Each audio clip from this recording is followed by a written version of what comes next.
ایک مختصر اور پر اثر قصہ۔ ایک نیک اور مالدار شخص نے اپنا قصہ لکھا ہے کہ ایک دن میرا دل بہت بے چین ہوا۔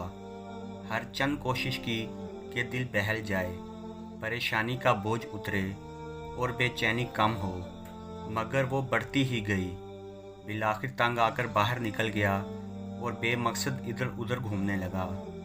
اسی دوران ایک مسجد کے پاس سے گزرا تو دیکھا کہ دروازہ کھلا ہے۔ فرض نمازوں میں سے کسی کا وقت نہیں تھا۔ میں بے ساختہ مسجد میں داخل ہوا کہ وضو کر کے 2-4 رکعت نماز ادا کرتا ہوں، ممکن ہے دل کو راحت ملے۔ وضو کے بعد مسجد میں داخل ہوا تو ایک صاحب کو دیکھا، خوب رو رو کر گڑ گڑا کر دعا مانگ رہے ہیں اور کافی بے قرار ہیں۔ غور سے ان کی دعا سنی تو قرضہ اترنے کی فریاد میں تھے۔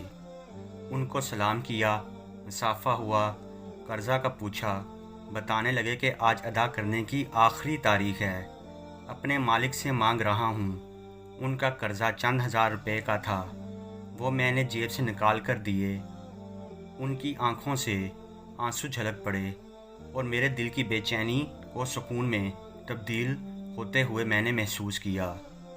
میں نے اپنا وزٹنگ کارڈ نکال کر پیش کیا کہ آئندہ جب ضرورت ہو مجھے فون کر لیں، یہ میرا پتہ ہے اور یہ میرا فون نمبر ہے۔ انہوں نے بغیر دیکھے کارڈ واپس کر دیا اور فرمایا، نہ جناب، یہ نہیں، میرے پاس ان کا پتہ موجود ہے جنہوں نے آج آپ کو بھیجا ہے۔